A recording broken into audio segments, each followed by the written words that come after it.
Shalom sahabat sekalian, senang bisa berjumpa di bisa disebut Giba FM, kerjasama Gerakan IKIM Baca Alkitab bersama Amigos FM juga IKIM untuk berbagi berkat firman Tuhan. Hari ini dilayani oleh Bapak Budi Santoso Darmawan dari Cirebon, beliau adalah admin juga mentor Giba.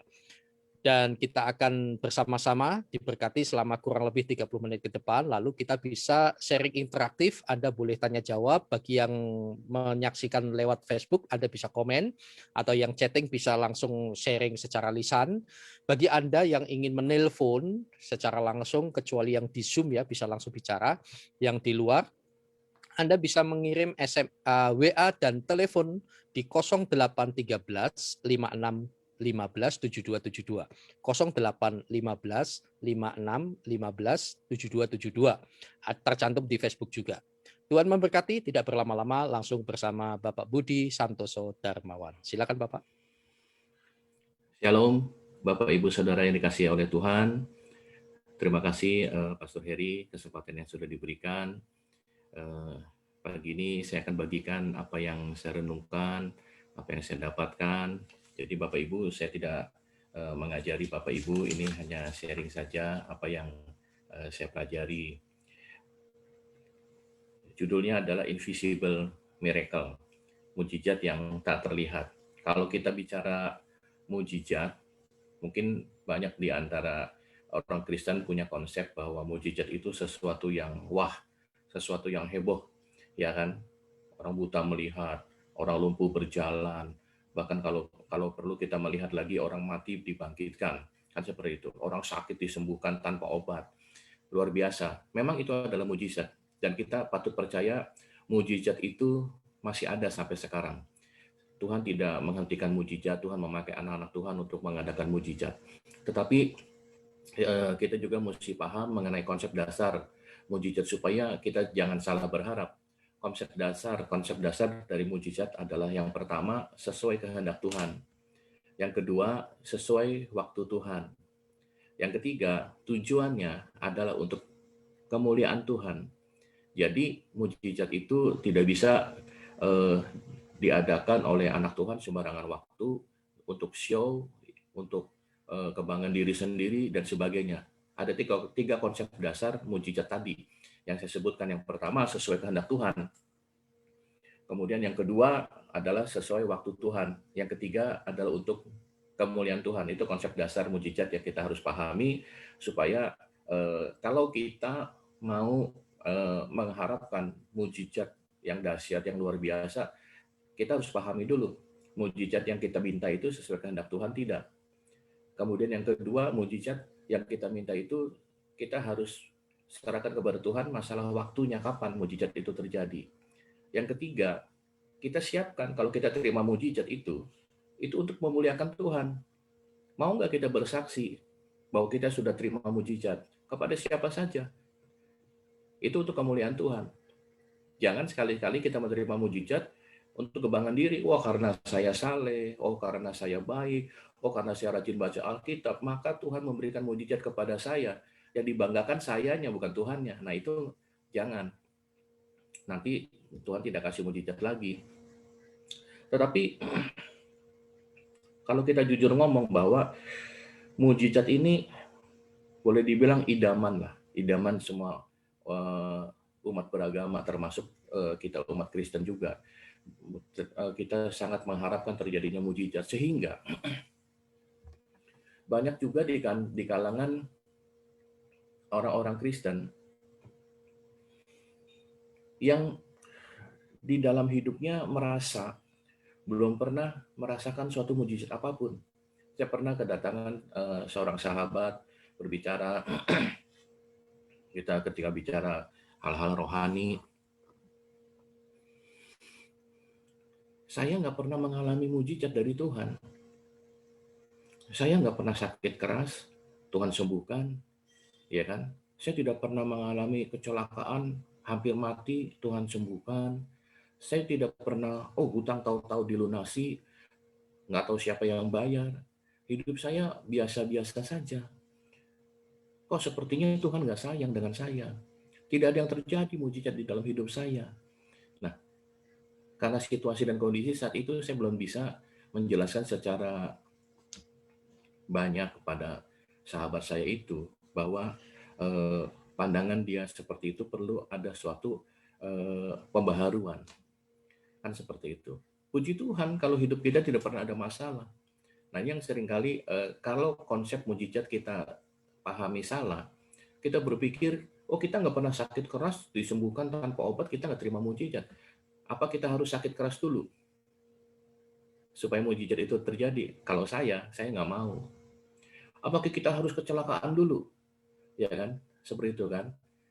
Baru kita merasakan mujizat. Kalau saya pribadi, saya tidak mau. Apakah kita harus terlilit hutang besar dulu yang tak terbayarkan? Kita mengharapkan mujizat, tahu-tahu ada yang ngelunasin. Kalau saya pribadi, saya tidak mau. Karena mujizat Tuhan terjadi bukan atas dasar kehendak kita. Itu kehendak Allah. Dan untuk kemuliaan Allah.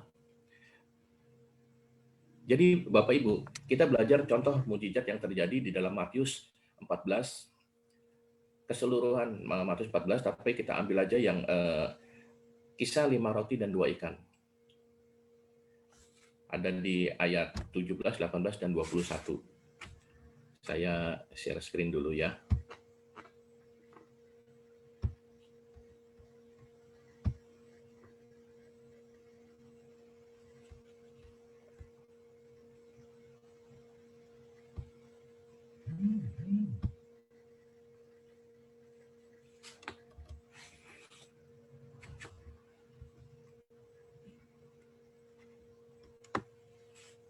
Mujizat ini sudah biasa kita baca bersama-sama.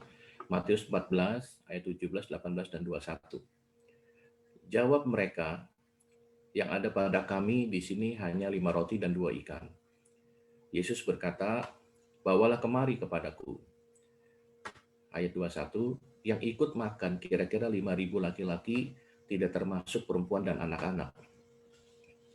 Ini mujizat yang menjadi favorit guru-guru sekolah minggu biasanya kan seperti itu ya.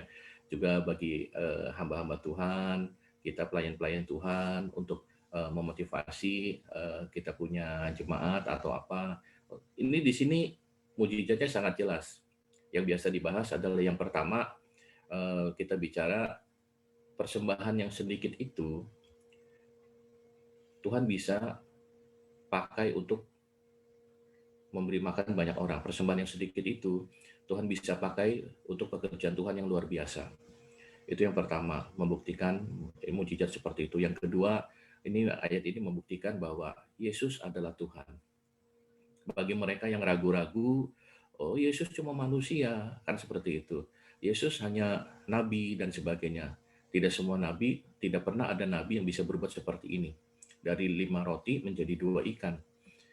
5 roti dan 2 ikan untuk memberi makan 5.000 laki-laki termasuk perempuan. Bapak Ibu Saudara, 5.000 laki-laki, kalau kita tambahkan perempuan dan anak-anak, bolehlah. Kalau kita kira-kira 7.000 atau 7.500 lah.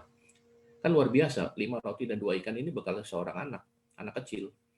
Nah, jadi ketika situasinya pada saat itu banyak orang berbondong-bondong mengikuti Tuhan Yesus mengajar, kemudian Tuhan Yesus berbelas kasihan, ini mereka harus diberi makan ini, kan seperti itu kan. Sisi yang lain, peristiwa ini mengingatkan gereja juga kita harus melayani pelayanan diakonia. Tetapi ada yang kita mau pelajari di sini. Ada mujizat yang tidak terlihat, Bapak Ibu. Ada mujizat yang tidak terlihat di sini. Saya matikan dulu share screen-nya. Apa mujizat yang tidak terlihat itu? Yang pertama, Tuhan Yesus pada waktu itu mengajar banyak orang. Orang banyak itu mendengar firman Tuhan tanpa ada alat bantu. Dulu belum ada mikrofon, dulu belum ada toa. Memang banyak orang berpendapat bahwa Tuhan Yesus mengajar suaranya dibantu oleh angin. Karena Tuhan Yesus selalu mengajar inginnya di tempat yang tinggi, di tempat yang banyak angin. Tapi saya pribadi merasakan pernah bicara di tempat yang banyak angin. Malah angin itu tidak diam, angin itu bersuara siur. Kita berbicara bahkan harus semakin kencang. Nah, bagi saya melihat firman Tuhan nyampe kepada telinga kita, ini juga suatu mujizat yang Tuhan adakan. Ketika saya bertugas di gereja, suatu ketika menyampaikan warta jemaat begitu, di hadapan 200 orang lah kira-kira begitu, mic-nya mati. Di hadapan 200 orang itu, saya bicara seperti biasa di mimbar, nggak kedengeran dari belakang. Bapak Ibu Saudara, bagaimana kalau kita sedang dikerumuni oleh 7.500 orang? Apakah suara seorang manusia biasa bisa terdengar sampai ke barisan yang paling belakang? Memang kalau pada saat kalau kita bayangkan berkerumun itu semua berebut dapat tempat yang paling dekat dengan Tuhan Yesus kan, dengan pembicaranya. Tapi tentunya kan ada yang bisa dapat tempat yang dekat dengan pembicaranya, ada yang bagian paling belakang. Kita bicara ring 1, ring 2 sampai ring terakhir kalau pembicaranya ada di tengah-tengah. Itu mujizat pertama yang tidak terlihat. Ketika kita mendengar firman Tuhan, kita tuh tidak merasakan bahwa itu mujizat. Ini tidak terlihat. Yang kedua, ketika Tuhan Yesus mau memberikan makan kepada banyak orang itu, 5 roti dan 2 ikan disodorkan kepada Tuhan Yesus. Pembicaraan di depan, itu bagi orang yang di belakang kan tidak tahu, tidak mendengar. Tentunya kan bicara di depan, bicara seperti biasa, ngobrol kepada murid-muridnya, ya kan ada makanan apa yang bisa kita berikan kepada mereka. Oh, ada 5 roti dan 2 ikan, kan seperti itu. Pembahasan ini tentunya tidak dengan teriak-teriak. Ya kan? Mungkin hanya terdengar di ring 1, ring 2, atau mungkin ring 1, ring 2 juga tidak tahu apa yang sedang dilakukan di tengah-tengah itu. Tetapi semuanya menikmati. 5 roti dan 2 ikan itu mereka menikmati rotinya, menikmati ikannya, bahkan dikumpulkan sisanya 12 bakul. Mungkin ada yang tidak tahu lah dikumpulkan sampai 12 bakul, tetapi semuanya menikmati 5 roti dan 2 ikan ini, dari 5 roti dan 2 ikan ini, dari yang terdepan sampai ke belakang. Bapak Ibu, roti ini bukan sesuatu roti yang luar biasa, yang jarang mereka temukan. Ini roti bekal anak kecil. Tidak terlalu istimewa lah, makanan anak kecil cukup ada manisnya sedikit, asinnya sedikit, bagi anak kecil itu sudah enak. Ya kan? Kemudian ikannya juga bukan sesuatu ikan yang susah. Tentunya ikan yang biasa ada di situ, yang biasa dikonsumsi. Bukan, wah ikan tuna, ikan salmon yang luar biasa yang jarang ada. Seringkali dalam hidup kita, hari demi hari berjalan, biasa saja. Kita makan, kita berangkat kerja, kita berbisnis. Bisa saja itu adalah mujizat Bapak Ibu. Sesuatu hal yang biasa. Kita tidak sadari. Kita tidak pernah mengerti seorang tunarungu mau mendengar. Kita tidak pernah pahami orang yang belum pernah mendengarkan firman Tuhan. Jadi ketika firman Tuhan sampai kepada telinga kita, itu bisa juga mujizat Bapak Ibu. Karena firman Tuhan itu adalah benih, dan iblis selalu mau berusaha merebut benih itu supaya tidak sampai kepada kita. Ketika firman Tuhan itu sampai kepada kita, itu mujizat. Ketika saya merenungkan ini, saya juga mensyukuri. Ketika digibah juga, oh ya mungkin saya beritahu Bapak Ibu, bagi Pastor Heri, saya mentor digibah, bukannya Bapak Ibu ya. Saya justru belajar, saya bagikan apa yang saya pelajari kepada teman-teman. Saya juga sama-sama membaca Alkitab setiap hari cuma 1 pasal bersama Bapak Ibu sekalian. Jadi saya bukan mentor, kalau mentor kan udah tahu itu yang dibagikan, saya bagikan yang saya pelajarin. Nah, bagi saya, dengan bisa membaca firman Tuhan 1 hari 1 pasal, bagi saya mujizat. Karena selama sekian tahun saya juga tidak setia membaca firman Tuhan 1 hari 1 pasal.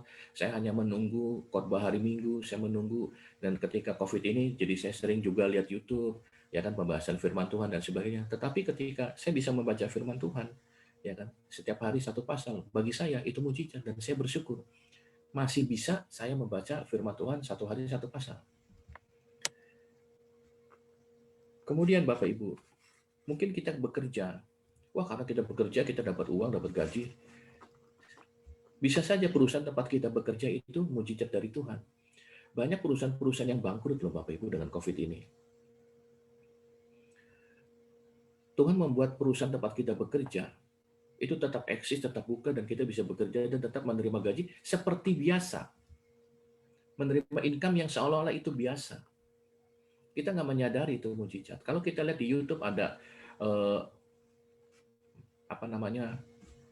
menyerempet kematian atau apa. Jadi ada banyak juga orang lagi berjalan, tahu-tahu ada kecelakaan, ya kan mobilnya tuh belok, dia nggak kena. Seperti itu. Mungkin kita pergi dan pulang kerja dengan selamat. Banyak korban kecelakaan kok di rumah sakit. Bisa saja kita jadi korban kecelakaan ketika kita pergi pulang bekerja. Ketika yang berbisnis, berjualan, oh ini seperti biasa kok, ya kan? Tetapi kita nggak menyadari bisa saja pelanggan-pelanggan kita itu mujizat yang dari Tuhan loh. Mereka tidak bangkrut sehingga mereka bisa tetap belanja kepada kita. Bisa menjadi konsumennya kita. Jadi dalam hidup ini, kalau kita cuma punya pemahaman bahwa mujizat itu sesuatu yang luar biasa, dahsyat, kita aminkan kalau itu terjadi dalam kehidupan kita. Tetapi jangan kita tidak mempunyai hati yang bersyukur, karena kita tidak merasakan bahwa setiap hari hidup kita adalah mujizat. Ada baiknya kita datang ke rumah sakit, kita tanya kepada yang pernah dioksigen, dikasih ventilator, dikasih alat bantu pernapasan, bayar berapa satu tabung oksigen? Kita sekian tahun, sekian puluh tahun menghirup oksigen dengan bebas. Oh, ini suatu perkara yang biasa? Iya. Bisa saja Tuhan lalukan penyakit yang menyebabkan kita membayar oksigen dari kita. Orang lain yang jadi korban. Jadi, konsep mujizat. Mulai sekarang mari kita luruskan. Tidak hanya sesuatu yang luar biasa, buta melihat, tuli mendengar. Ya, kita aminkan kalau itu terjadi. Dan itu, mujizat itu masih berlaku. Tetapi kita jangan lupa, ya kan, bahwa yang kita alami, yang kita nikmati setiap hari, yang biasa-biasa saja, itu juga mujizat dari Tuhan. Sehingga kita punya hati yang bersyukur kepada Tuhan. Tuhan senang. Ya, ada juga nih yang komen mujizat saat digigit nyamuk, bisa aja. Dan orang digigit nyamuk jadi kena penyakit. Kita kok tidak? Banyak hal. Kalau kita syukurin segala sesuatu, itu adalah pemberian dari Tuhan, adalah baik. Itu adalah karya Tuhan, mujizat Tuhan. Saya share lagi Bapak Ibu ya, share screen lagi.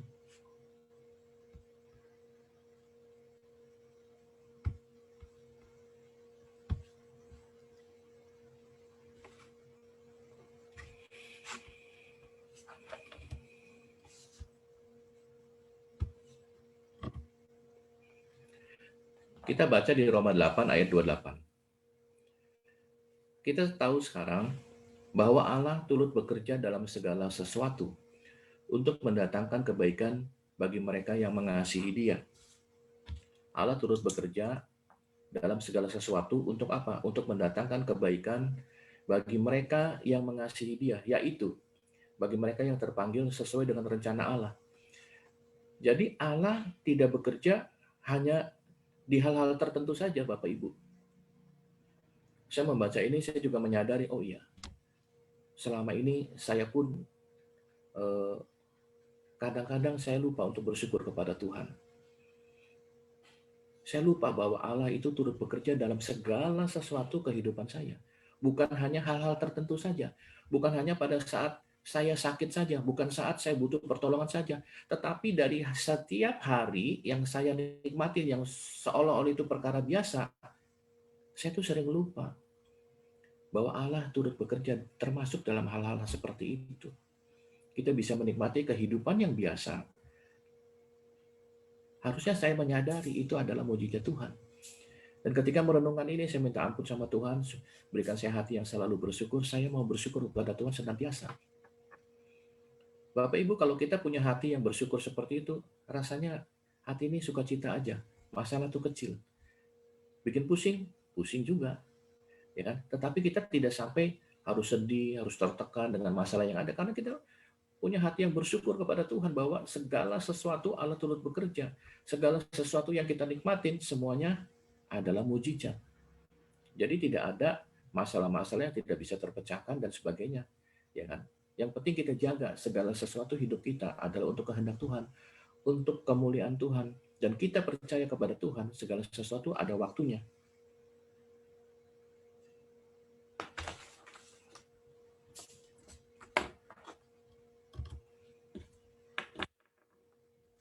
Kita tidak bisa menyelami segala pekerjaan Allah, Bapak Ibu.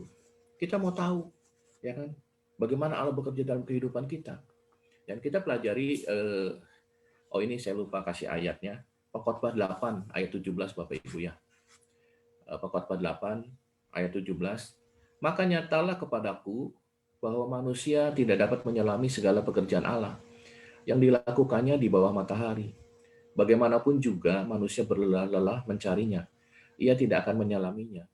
Walaupun orang berhikmat mengatakan bahwa ia dapat mengetahuinya, tetapi ia tidak dapat menyelaminya. Sulit terpikirkan.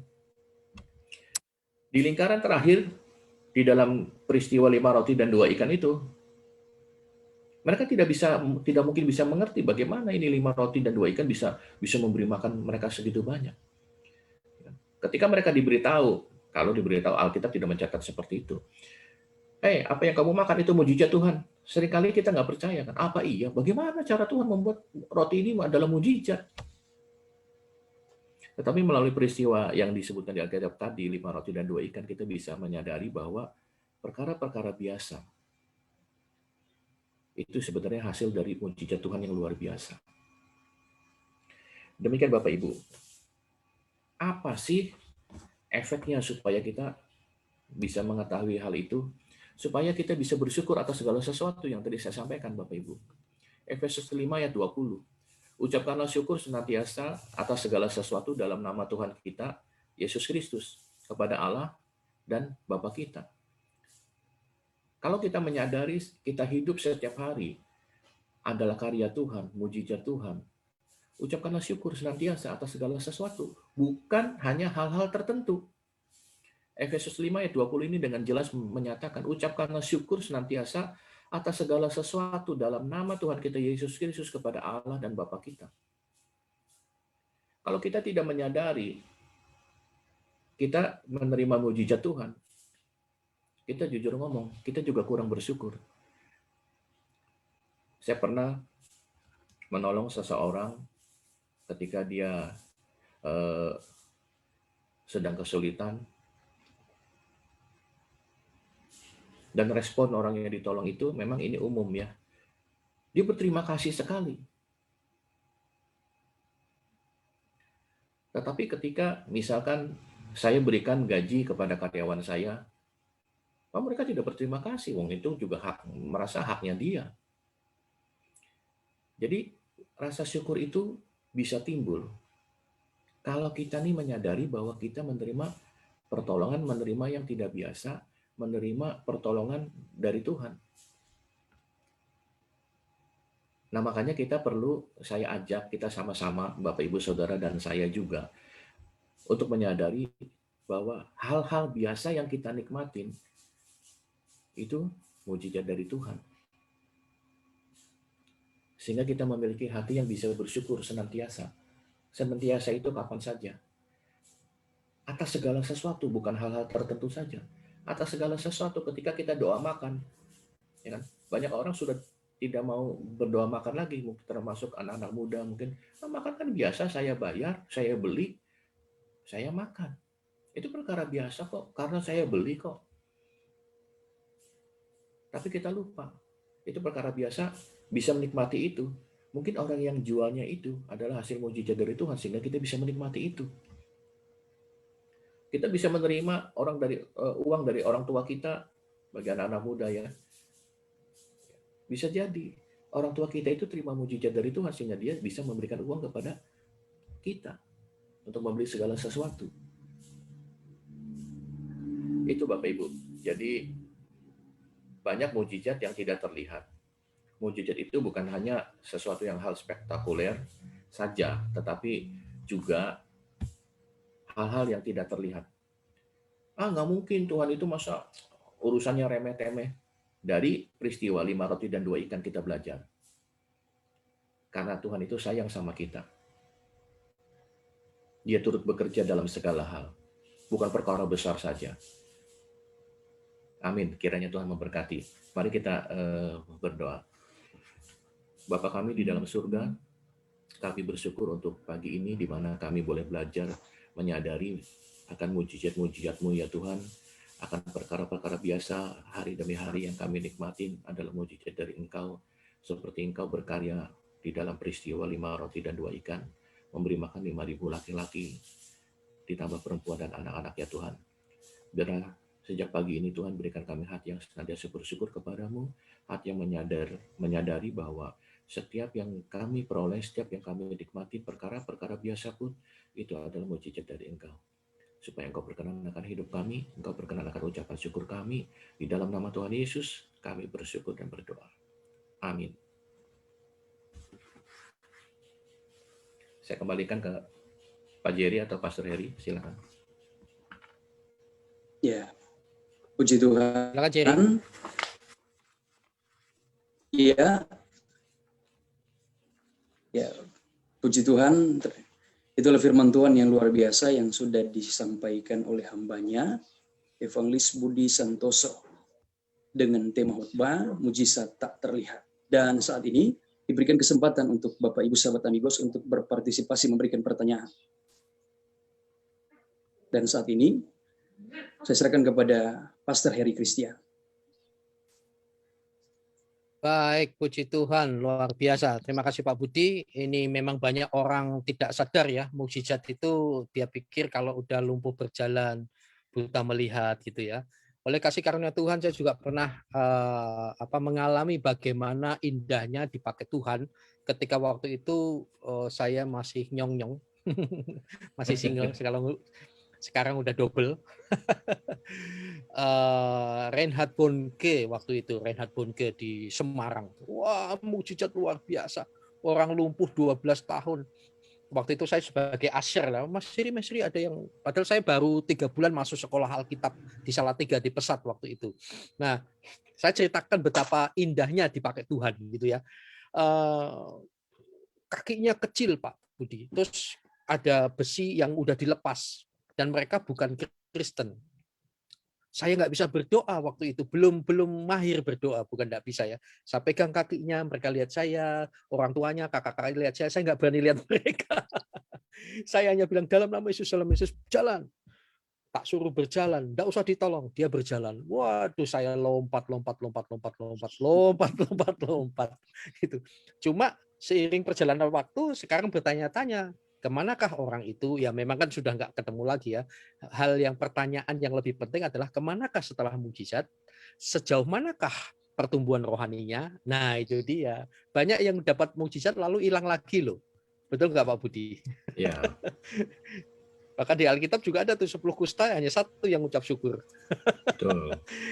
Oke, baik. Anda yang akan bertanya, sharing, konseling juga barangkali membutuhkan bantuan doa, silahkan bagi yang di luar Zoom bisa telepon atau WA atau komen di Facebook Amigos FM Tomohon, Amigos FM sambung spasi Tomohon.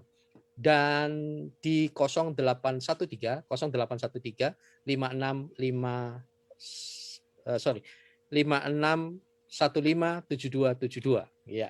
Baik, ini sudah ada yang raise hand di ruang Zoom, Pak Damai. Silakan Pak. Singkat Ya. padat, monggo Pak. Shalom Pak.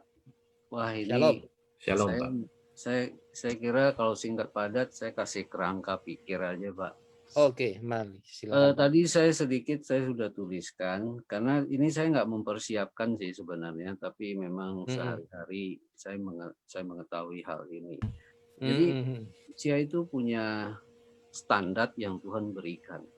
Pada waktu Mhm. manusia lahir, ya tubuh dia, kalau kita ngomong bayi normal, dia mempunyai standar darah di dalam tubuhnya yang membuat kenyamanan di dalam tubuhnya.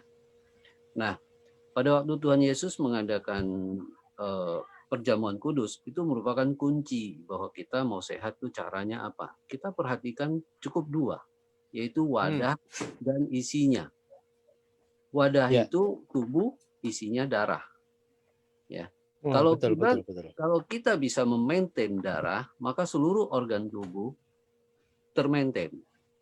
Tapi yang jadi masalah apa? Yang jadi masalah adalah selera. Selera yang rusak itu akan merusak darah.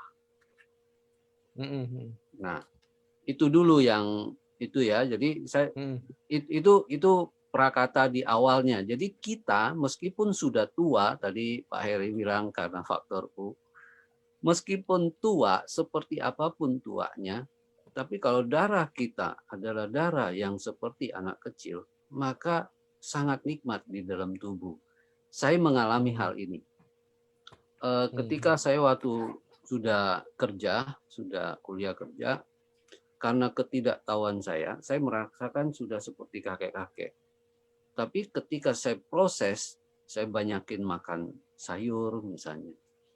Itu saya bisa merasakan perbandingannya itu ketika saya berenang. Berenang saya nggak capek-capek.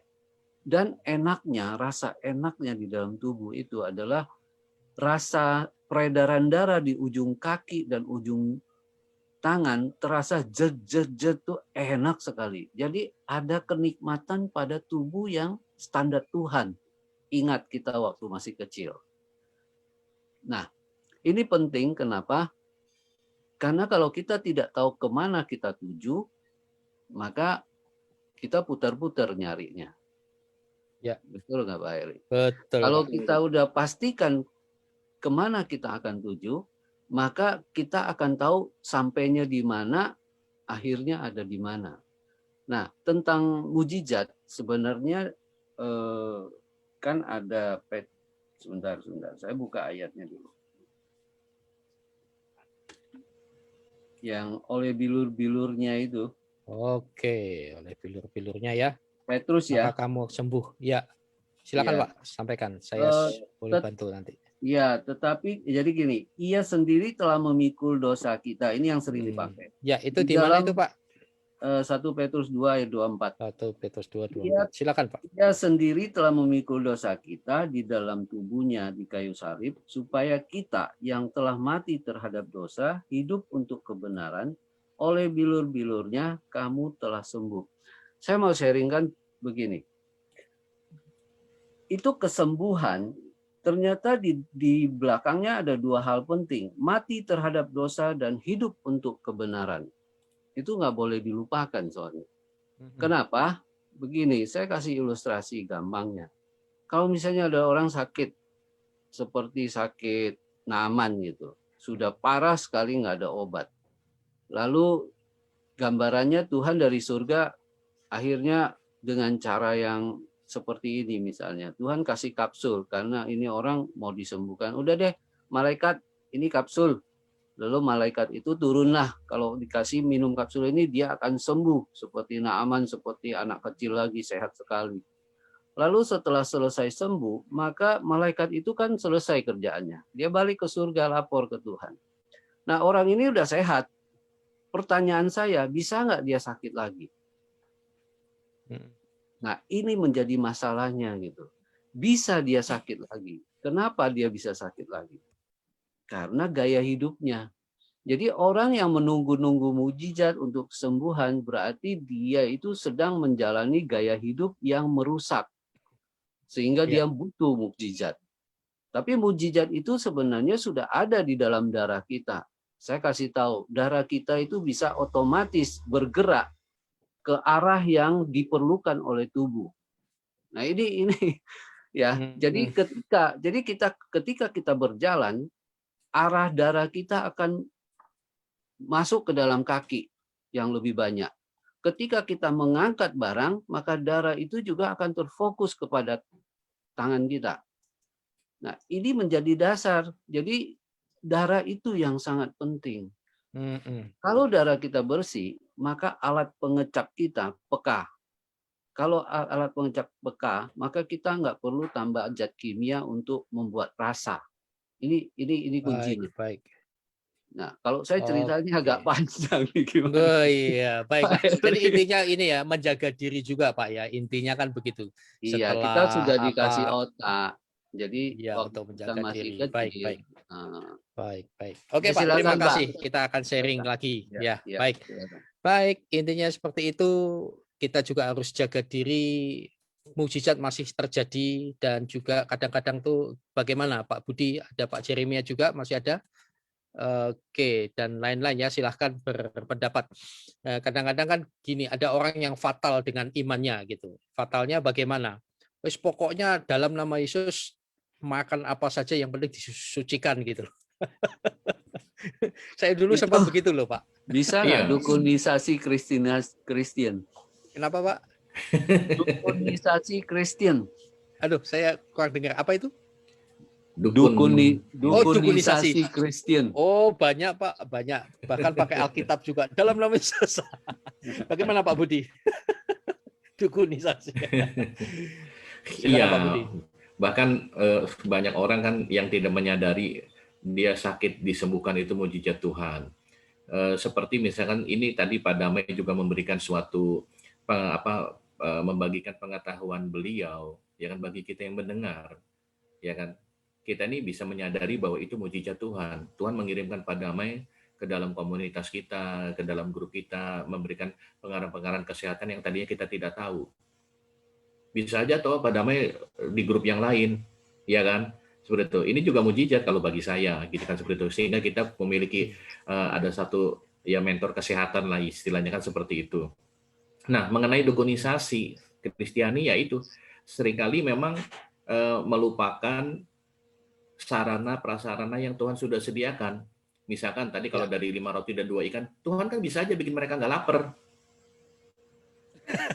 Iya. Iya kan? Bisa tutup aja itu bagian lambung yang rasa laparnya. Nah, betul. Yesus itu kan Tuhan sangat berkuasa. Karena apa kok Tuhan repot-repot 5 roti dan 2 ikan jadi makan bisa ngasih makan 5.000 dan 2 ikan. Betul nggak? Nah, tujuannya apa itu? 5 roti dan 2 ikan itu bisa merupakan sarana obat paracetamol, bisa juga itu sayuran buncis, bisa juga itu buah-buahan yang kita harus pakai, nikmatin. Itu yang Tuhan sudah sediakan. Itu dijadikan mujizat buat kita sehingga tubuh kita jadi sehat. Betul ya Pak Damai ya, begitu ya? Iya, Iya. Itu darurat sebenarnya, kondisi darurat Pak. Ya. Kondisi darurat yang menyembuhkan orang itu, yang menolong orang itu sebenarnya itu yang harus ditekankan. Jadi ketika kondisi darurat, orang itu sangat membutuhkan. Ketika dia bisa disembuhkan pada saat itu, dia itu bermanfaat besar gitu loh. Jadi betul. Ada juga di situ. Itu Pak. Ya. Itu ya, yang tadi yang saya sampaikan, konsep mujizat secara umum kan yang darurat tadi kan. Yang buta melihat sakit, ya kan. Wah, kita kecelakaan, mobilnya ringsek, kitanya selamat. Oh, puji Tuhan. Kalau kita mengalami hal-hal darurat, ditolong sama Tuhan. Tetapi melalui renungan pagi ini kan kita jangan lupa perkara-perkara biasa pun itu mujizat daripada Tuhan. Kan seperti itu kan. Tetapi bukan berarti wah kita makan sembarangan sehingga kita nggak sehat. Wah, mujizat dari Tuhannya salah nih. Itu kan hanya hawa nafsu kitanya. Kita tidak menyadari ada buah-buahan yang bisa Tuhan pakai untuk mujizat, untuk kesehatan kita, untuk keseharian kita, sehingga secara habitual kita menikmati mujizat-mujizat dari Tuhan. Gitu. Iya. Pak, mengenai tabrakan ya, saya pengen sharing nih. Silakan, ada pengalaman Pak. Jadi saya kasih contoh satu, ini fakta. Jadi ada satu orang tua, dia bawa mobil, dia udah tabrak orang, tabrak motor, udah keseret berdarah-darah, lalu dia tabrak lagi mobil. Tapi saat dia tabrakan, dia tidak merasakan menabrak orang sama sekali. Ya. Jadi ini bukan ngomong mujizatnya, tapi saya ngomong sainnya, Pak. Cuman ini memang di luar pemikirannya umumnya ya. Jadi di dalam otak kita itu ada bagian fokus, konsentrasi, ya, juga penglihatan mata. Itu kecil sekali tempatnya. Jadi kalau titik itu kehambat, orang itu tidak bisa mengenal apa yang terjadi. Nah, misalnya orang, kenapa kaki itu kalau jalan bisa kaki, pernah nggak ngalamin? Mungkin jarang kali ya. Kaki bisa tiba-tiba kok salah, bisa tendang apa itu meja, kaki meja atau gitu nggak sengaja. Itu bukan karena kaki, itu karena fokus di otak. Nah, kalau otak itu kotor dalam arti darah itu paling banyak di otak ya. Kalau darahnya sudah sedemikian rupa, maka otak itu akan bekerja tidak normal. Nah, itu salah satu yang penyebab tabrakan sebenarnya. Salah satunya selain ya kalau ada efek dari kuasa roh gelap, itu tubuh kita juga berperan. Jadi karena kita nggak menyadari itu, nah minyak jahat yang masuk ke dalam itu, dia mengalir. Kalau dia masuk ke bagian tertentu waktu kita nyetir, kita kan nggak sadar. Nah, itu bisa ngeblank. Nah, ngeblank itu sebenarnya ada sign-nya. Jadi ketutupnya bagian fokus dan konsentrasi. Ya, mungkin sementara gitu aja, Pak. Kalau ngomong nanti yang lain nggak kebagian sih. Ini kalau bicara kesehatan memang aduh luar biasa, banyak hal yang kita tidak tahu ya, terutama yang kita perlu beriman, tetapi jangan lupa jangan sampai iman fatal. Gimana Pak Jeremia? Apa kabar? Masih monitor? Silakan. Oke. Baik, di sini ada yang lain, silakan kalau mau akan atau sharing atau berbagi, dipersilahkan. Di ruang chat sudah dibuka. Gimana Pak Budi tanggapannya tadi? Ya, saya sendiri juga pernah ngalami Pak. Jadi hampir tabrakan waktu itu. Mungkin karena lelah, saya dari Cirebon ke Pati, ada survei. Nah, PP Pak. Jadi waktu itu waktu di Jawa Tengah ada kemacetan, sehingga ketika pulang itu sampai Cirebon itu jam 2 pagi. Tetapi di dalam tengah perjalanan itu ada jalan yang lebar, tahu-tahu mendadak sempit gitu, jalan aspalnya lebar. Tahu-tahu sampai lokasi tertentu itu aspalnya nggak nyambung. Aspalnya yang tadinya aspal nyambungnya ke tanah gitu kan, seperti itu. Jadi menyempit. Saya nggak tahu, ketika kan itu malam kita lagi saya nyetir pergi dan pulang, kondisi kencang. Saya pikir ini ada satu bus, kenapa di tengah pelan-pelan gitu kan, seperti itu kan, sementara di kiri kosong. Nah, saya ambil dari kiri ya kan, memang salah juga kalau nyalip kan harusnya dari kanan, karena di kanan itu sudah pembatas jalan gitu kan, garisnya 2, kita nggak boleh nyelip. Nah, saya ambil dari kiri, saya lewatin tuh bus. Nah, ada truk sebelah kiri, supirnya langsung nyalain lampu darurat gitu, lampu dim. Wah, saya nggak menyadari itu tanda secara cepat tuh. Nggak taunya di depan itu sudah banyak beton-beton pembatas jalan gitu kan, menghalangi gitu kan. Waduh, ya kan.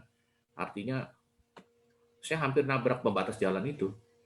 Ya kan, kemudian banting setir masuk ke mau ambil ke kanan, ada bus, ya kan, seperti itu. Jadi saya nyelip di antara pembatas jalan itu, masuk ke yang tanah-tanah itu.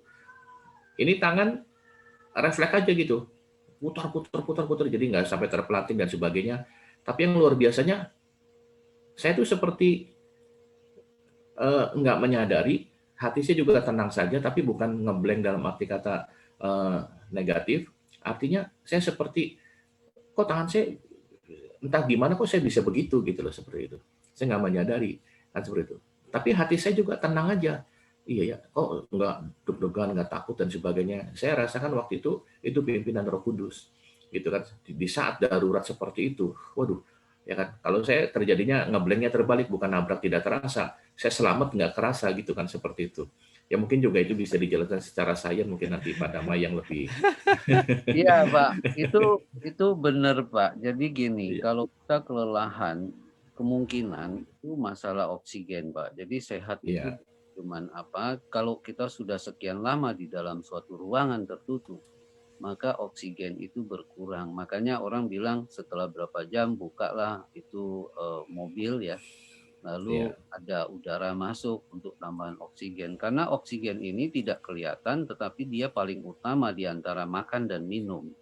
Nah itu kalau kita kelelahan tentu saja bisa bermasalah gitu. Nah makanya ini masalahnya, makanya saya katakan kalau kita kurang pengetahuan, seperti Hosea 4 ayat 6 ya, umatku binasa karena kekurangan pengetahuan. Dalam bahasa Inggris, less of knowledge itu memang Tuhan mau kita berhikmat, berpengetahuan, berpengertian kan. Nah, dan ayatnya juga menambahkan kebajikan itu dengan pengetahuan. Selain menambahkan kebajikan kepada iman, jadi ada proses kita yang harus, intinya kita harus belajar, jangan cuma selesai sekolah terus nggak belajar gitu. Nah, jadi intinya adalah saya mau sampaikan begini, kesehatan itu bukan cuma tergantung dari olahraga atau makan gitu. Secara lengkap itu terdiri dari kata N. N itu adalah nutrisi dari makan. E itu adalah exercise ya. Jadi N, E, exercise, terus W itu water. Air yang kita minum itu mestinya air yang bagus, yang bermineral. Nah, terus S itu sunshine. Jadi news ya. New tambah S, news ya. Sunshine. Sunshine itu matahari. Jemur matahari itu sangat penting. Terus T itu temperance. Temperance itu penguasaan diri. Kita dalam makan bisa penguasaan diri kalau makanan kita cukup baik. Terus new start, A itu air itu udara ya. Terus R itu rest, istirahat, jadi kecapean untuk pemulihan. Terus T, nah T yang terakhir adalah trust God. Trust God ini untuk masalah kehampaan hati yang tidak membuat kesepian dan stres. Jadi ini sudah diperkenalkan sejak lama, namanya New Start. New Start singkatannya.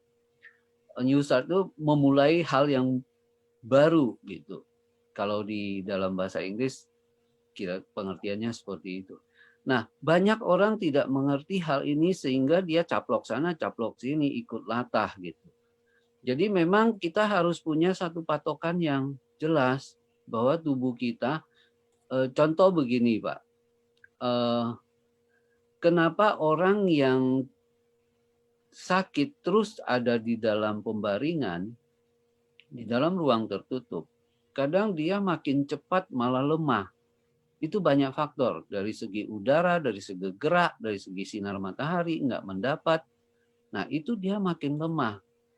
Kalau hal seperti ini, kita bisa coba untuk mendapatkan pengetahuan. Saya sering melakukannya karena saya menguji.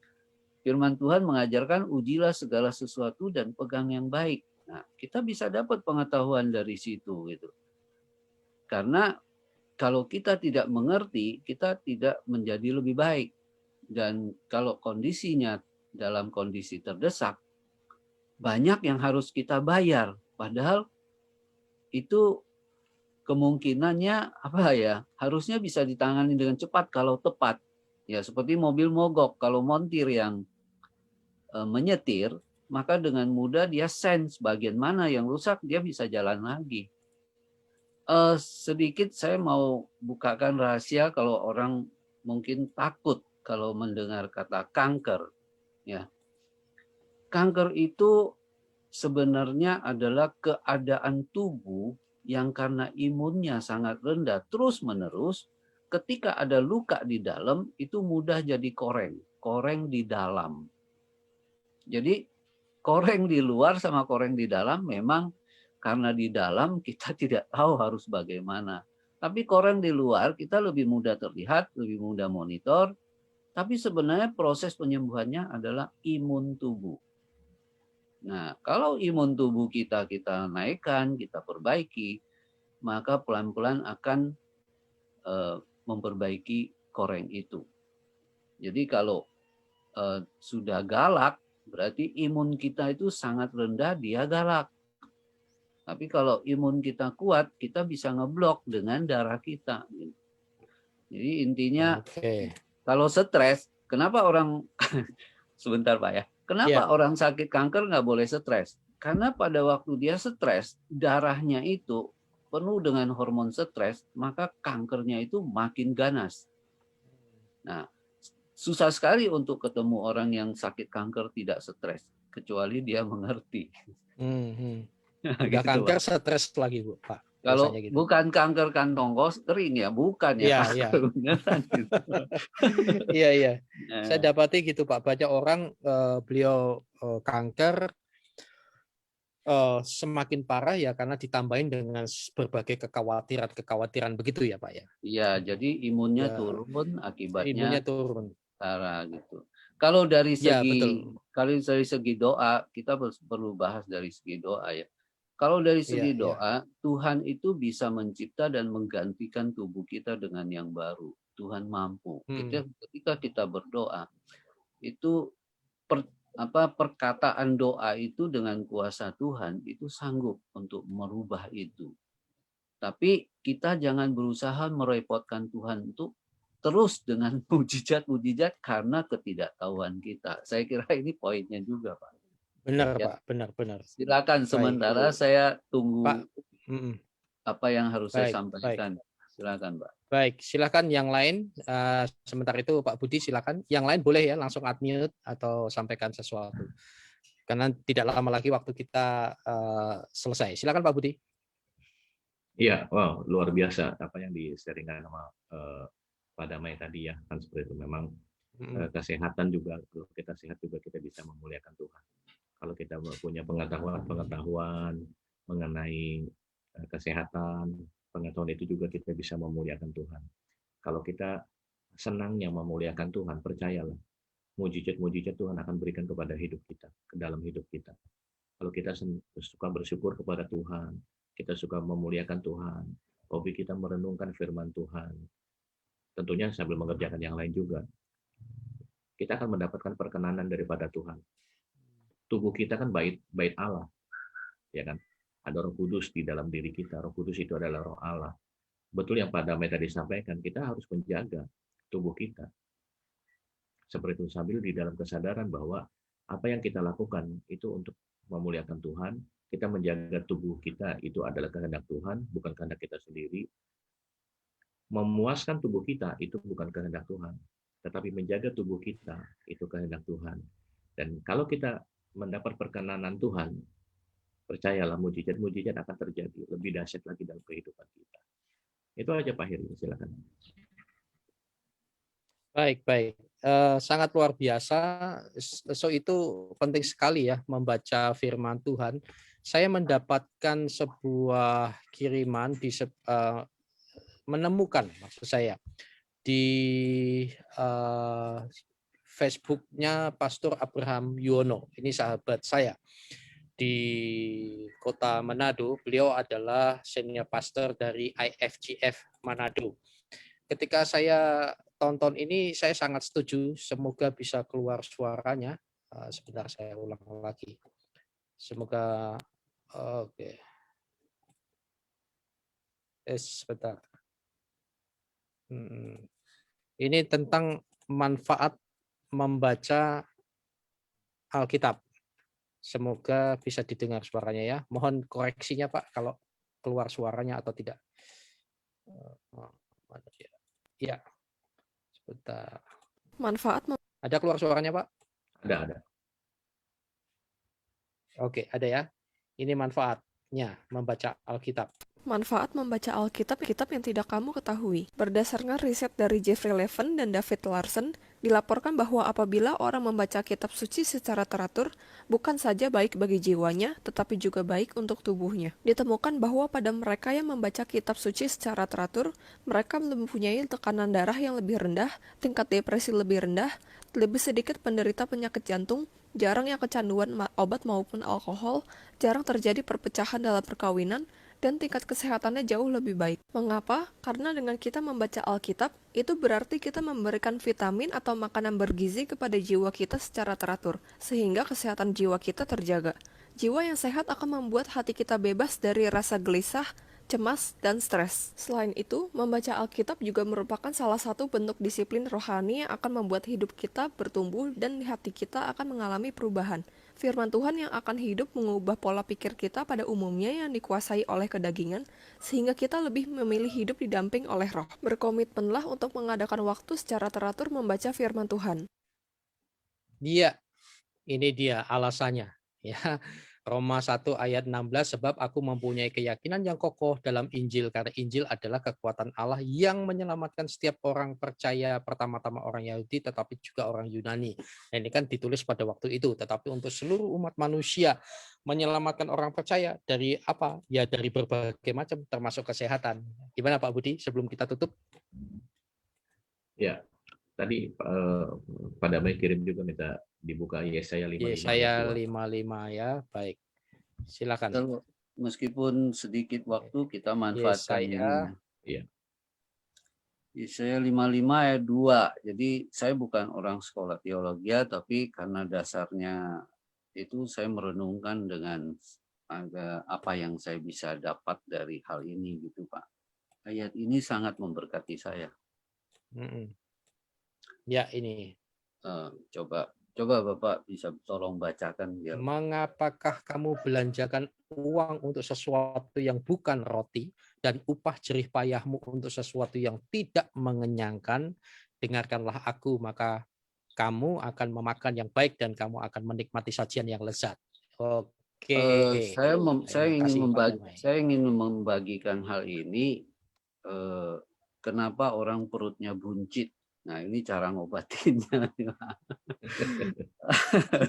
Jadi begini, Pak. Bapak nyindir nih.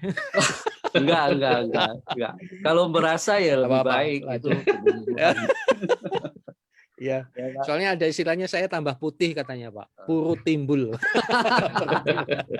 Aduh. Jadi, silakan. Ini ayat yang cukup memberkati, sangat memberkati saya karena ketika saya merenungkan sesuatu bukan roti itu saya anggap sesuatu yang bukan makanan ya, bukan makanan. Jadi belanja uang yang enggak sehat ya, bukan makanan ya. Tapi karena meskipun itu bukan makanan, tetap di mata kita itu makanan. Termasuk pada waktu Tuhan Yesus disuruh mengubah batu menjadi roti. Nah, sekarang banyak batu yang sudah menjadi roti, tapi kita nggak sadari gitu. Nah, kenapa orang itu perutnya itu bisa gemuk, bisa gendut? Karena begini, kenyang itu ternyata ada dua jenis kenyang. Mungkin baru dengar kali ini. Ya, kenyang yang perut buncit itu adalah kenyang nendang, kenyang penuh. Itu kenyang yang bukan Tuhan maksudkan. Kenyang itu adalah seharusnya adalah kenyang yang terserap di mana sel tubuhnya makan dengan benar. Itu kenyang yang benar. Ambil contoh, misalnya gini, Bapak waktu dulu kalau makan, misalnya makan pisang, itu kenyang. Meskipun pisang itu tidak lama bertahan, tapi itu kenyang. Kenyangnya enak. Tapi kalau Bapak makan sesuatu, lalu kenyangnya itu rasanya kok masih kurang aja. Nah, itu kenyang yang tidak mengenyangkan sebenarnya. Bukan standar Tuhan. Nah, akibat dari makan yang tidak mengenyangkan terus-menerus, dan perut itu terus ditendang terus dari dalam, maka dia melebar. Volumenya melebar. Hebat sekali Tuhan menciptakan perut kita itu. Bisa melebar, bisa itu. Nah, kalau terus menerus, maka itu akan mengembung. Dan itu kotoran. Jadi perut yang kotor bisa ditandain dengan napas mulut yang bau. Selain bau gigi berlubang, itu ada bau yang dari perut. Nah, itu perutnya harus dibersihkan. Kalau dibersihkan jadi irit, Pak. Makannya terserap jadi irit. Betul. Saya rasa ini masalah waktu.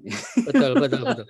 Dan perutnya mesti ditendang itu dari dalam dan dari luar supaya bertobat. Itu punya masalah di lever nantinya, akibatnya lever jadi nggak bagus. Jadi gizi yang masuk itu tidak terolah dengan baik.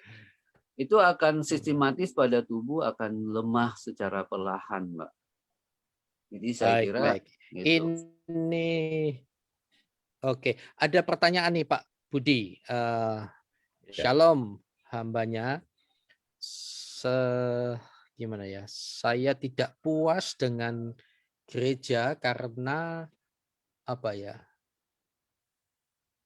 Tidak kurang menekankan mukjizat. Nah, ini dia. Tetapi sisi lain apa ya? Banyak singkatan-singkatan ini. Sisi lain saya banyak mendengar hamba-hamba Tuhan yang mengkritisi gereja yang kurang mengajarkan kuasa Tuhan. Nah, ini dia Pak.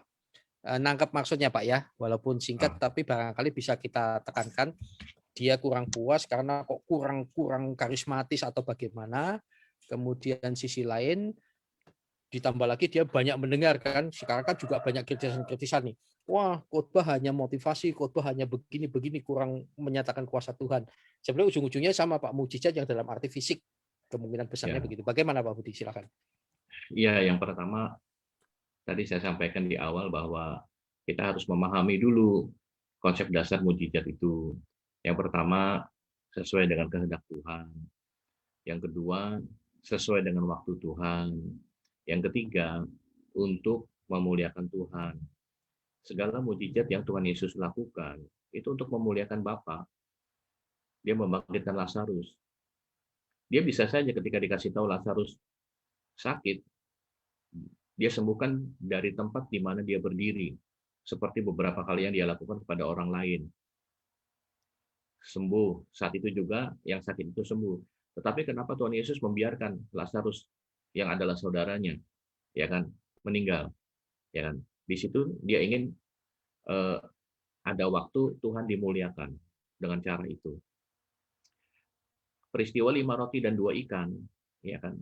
Itu karena orang-orang itu mendengar pengajaran Tuhan Yesus. Mereka karena haus akan ajaran Tuhan Yesus. Sehingga Tuhan Yesus berbelas kasihan. Sehingga Tuhan Yesus memperhatikan makan mereka. Maka diadakanlah mujizat. Tetapi mujizat 5 roti dan 2 ikan itu bukan mujizat-mujizat yang seperti biasa Tuhan Yesus lakukan. Lumpuh berjalan, buta melihat, sakit sembuh, kusta tahir. Tidak. Makanya pagi ini saya ajak untuk merenungkan mujizat 5 roti dan 2 ikan ini. Bagi yang menikmatinya, tidak terasa itu mujizat. Padahal itu mujizat yang dahsyat dari Tuhan. Nah, itu yang pertama. Yang kedua adalah ketika Tuhan Yesus mengajar, mengadakan banyak mujizat, berapa banyak yang percaya kepada Tuhan Yesus? Tidak banyak. Sebagian besar mereka menyalibkan Tuhan Yesus. Ada yang percaya, murid-muridnya dan sebagainya. Ya kan? Bahkan murid-muridnya senantiasa hidup bersama Tuhan Yesus pun, melihat mujizat Tuhan Yesus pun, mereka diberi kuasa untuk mengadakan mujizat juga. Mereka tetap masih punya konsep yang salah terhadap Mesias. Mereka masih berharap Tuhan Yesus itu menjadi raja Davidik, raja duniawi, yang akan membebaskan bangsa Israel dari penjajahan Romawi. Setelah Tuhan Yesus bangkit, menampakkan diri kepada murid-muridnya, baru murid-muridnya memiliki pemahaman iman yang penuh. Oh, bahwa maksudnya Mesias itu Mesias surgawi. Untuk kehidupan yang masa akan datang. Jadi tidak menjamin orang yang melihat mujizat itu menguatkan iman. Tadi Pak Heri sudah sampaikan, bahkan yang mengalami mujizat itu sendiri pun belum tentu jadi beriman. Makanya kita orang percaya harus punya pandangan yang benar terhadap mujizat. Kita bukan umat mujizat. Kita beriman bukan karena mujizat. Iya kan? Bukan umat mujizat. Ini menarik nih Pak. Iya, bukan umat mujizat. Ada yang umat mujizat rupanya. Iya. Melihat mujizat dulu baru mau percaya. Ya kan? Seperti Thomas. Ya. Kalau saya tidak pegang, mujizat, kalau nggak karismatis, dia mundur. Iya, seperti itu. Tadi di awal saya ceritakan, saya pernah seorang sahabat berbicara kepada saya, aduh hidup saya, Tuhan nggak sayang sama saya, nggak ada mujizat dalam hidup saya. Padahal setiap hari dia menikmati mujizat dari Tuhan. Nah, dari peristiwa mujizat 5 roti dan 2 ikan ini kita belajar. Perkara-perkara biasa yang kita nikmatin, itu bisa jadi mujizat dari Tuhan. Iman kita kepada Tuhan yang membuat kita bisa melihat mujizat itu. Bukan mujizat itu yang membawa kita beriman kepada Tuhan. Saran Ya, saya, mari betul. kita menjadi orang-orang yang punya iman kepada Tuhan, sehingga kita bisa melihat mujizat Tuhan, karya besar Tuhan dalam hidup kita. Sekalipun itu perkara-perkara biasa, seperti 5 roti dan 2 ikan ini. Yang kita nikmatin cuma Ya. roti, cuma ikan. Karena iman, kita bisa Ya. melihat itu mujizat Tuhan. Itu Pak, terima kasih. Baik, terima kasih. Wah, ini luar biasa karena waktu kita harus sudahi. Nanti kita ngobrol. Jadi bersama Giba itu setiap Senin dan Rabu ya, Pak Damai. Terima kasih untuk sharing-sharing kesehatannya. Intinya adalah jangan lupa mujizat Sama-sama, itu Pak. ada, tetapi kita juga harus menjaga secara kesehatan tubuh kita ya, secara medis, secara herbal dan lain-lain. Ya, alami, terutama yang alami ya. Baik. Kemudian Imanmu ini yang tambahan. menyelamatkan engkau, Pak. Betul, betul. Dan ini ada tambahan chat dari Pak Damai, kita harus belajar selain dari fokus suatu gereja yang terbatas pada tertentu, maksudnya fokusnya gereja tertentu, tapi juga dari luar komunitas gereja itu juga banyak. So itu saya katakan bumbata, buka mata, buka telinga ya. Terus umat mujizat itu umat yang tidak dewasa, benar-benar seperti yang dijelaskan Pak Budi tadi ya. Wah, biasa-biasa saja. Padahal fokus Tuhan itu adalah firman, mendewasakan karakter kita. Ya, sedangkan mujizat itu adalah cara Tuhan untuk menyatakan bahwa aku tuh masih ada, tetapi jangan berhenti di situ. Bertumbuh ke arah Tuhan, menghasilkan buah roh karena imanmu yang menyelamatkanmu. Baik, Pak Budi akan berdoa menutup, memberkati Radio Amigo, sahabat sekalian, dan juga Pak Budi dan sahabat sekalian, saya beritahu bahwa di Giba itu Google Form dalam report membaca Alkitab juga ada pokok-pokok doa. Kami ada membuka pelayanan konseling, sharing, dan lain-lain dari kesehatan juga sampai usaha untuk sharing dan seterusnya, dan banyak sekali pokok doa, permasalahan dari kesehatan, masalah keluarga, dan lain-lain. Sudah banyak sekali, jadi tidak bisa kita baca satu persatu. Nanti Pak Budi satu kali mendoakan pokok-pokok doa yang ada di sahabat Giba di Google Form. Silakan Pak Budi. Mari kita masuk dalam doa. Bapa kami di dalam surga, Allah yang kami sembah dan percaya di dalam nama Tuhan Yesus, Allah yang kami panggil Bapa di dalam Roh Kudus, kami bersyukur dan berterima kasih untuk pagi yang indah ini ya Tuhan, di mana kami boleh berkumpul bersama-sama, baik secara Zoom maupun secara gelombang radio melalui Amigos FM Tuhan. Kiranya Tuhan memberkati apa yang sudah kami dengar, sehingga kami memperoleh pengetahuan yang baru, sehingga kami memperoleh pengetahuan yang baru mengenai mujizat, bahwa setiap hari kami hidup menikmati mujizat daripada Tuhan. Dan terlebih daripada itu, kami harus menggunakan mujizat itu secara terus-menerus.